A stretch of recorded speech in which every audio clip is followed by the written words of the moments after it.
será necesaria la comida para poder alimentarse en Marte. Y con la comida también hay que tener en cuenta los cultivos. Es necesario poder cultivar en Marte y hay que hacerlo con criterio. Para comenzar, ¿qué son los nutrientes?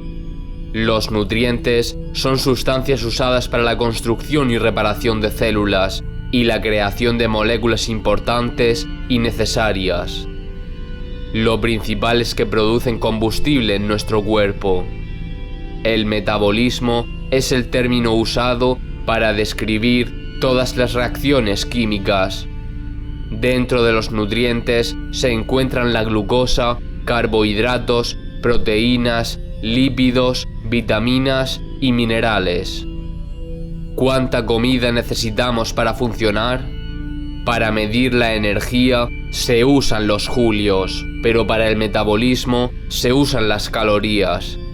Una kilocaloría equivale a 4184 julios. Las calorías necesarias dependen del sexo y el peso de la persona.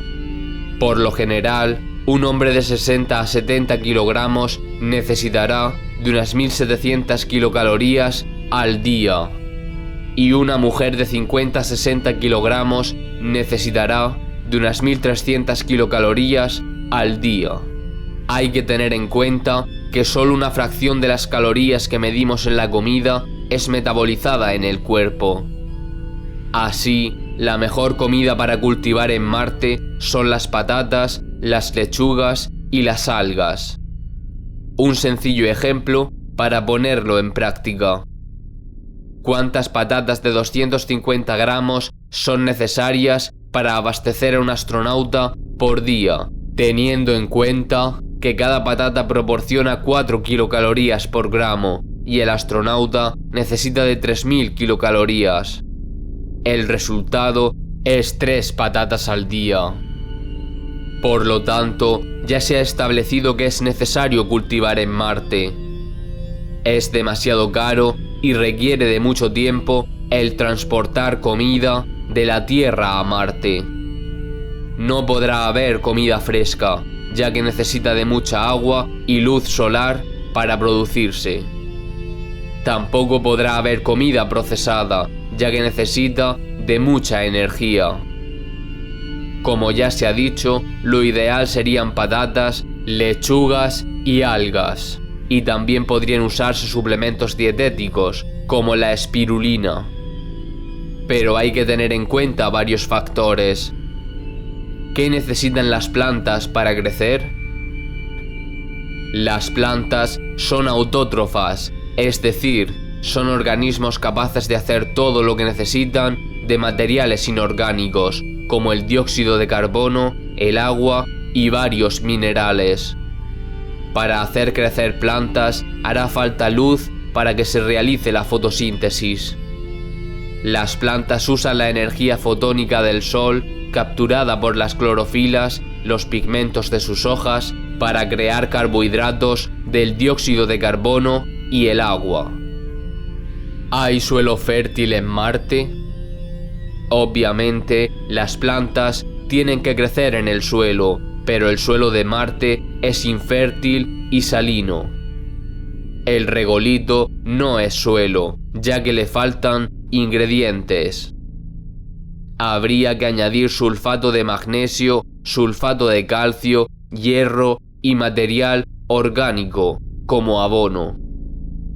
De esta forma se cambia el pH, ya que las plantas necesitan un pH neutro de un índice de entre 6,5 y 8, es decir, ni muy ácido ni muy alcalino. Hay que tener en cuenta que el suelo de Marte tiene metales pesados y compuestos tóxicos, como el plomo o el mercurio, que se podrían disolver en el agua y ser tomados por las plantas. No son peligrosos para las plantas en sí, pero sí para los humanos, que comerían las plantas. Las plantas han de reproducirse y lo hacen de dos formas. Se reproducen por medio de reproducción vegetativa y por polinización. La reproducción vegetativa consiste en que parte de la planta se divide y forma la siguiente generación, como las patatas. La polinización puede producirse por autopolinización, por polinización por viento y por polinización de insectos, siendo esta última la más efectiva, especialmente considerando las abejas. La radiación es otro de los problemas. Hay varios tipos de radiación: la luz visible, luz infrarroja, luz ultravioleta y rayos gamma. La Tierra nos protege de gran parte de esta radiación gracias a la atmósfera y el campo magnético de los polos. Pero la atmósfera de Marte es muy fina. Enfermedades como el cáncer o la leucemia podrían surgir con la continuada exposición a altas dosis de radiación. A pesar de esto, comparado con otras dificultades, incluso permaneciendo un año en Marte, las probabilidades de morir por esto son bajas. Sin embargo, la radiación también afecta a las plantas y hay que tenerlo en cuenta. Así, lo ideal sería designar habitaciones acondicionadas para poder dedicar al cultivo. Finalmente, aquí presento un mapa conceptual de todo lo aprendido.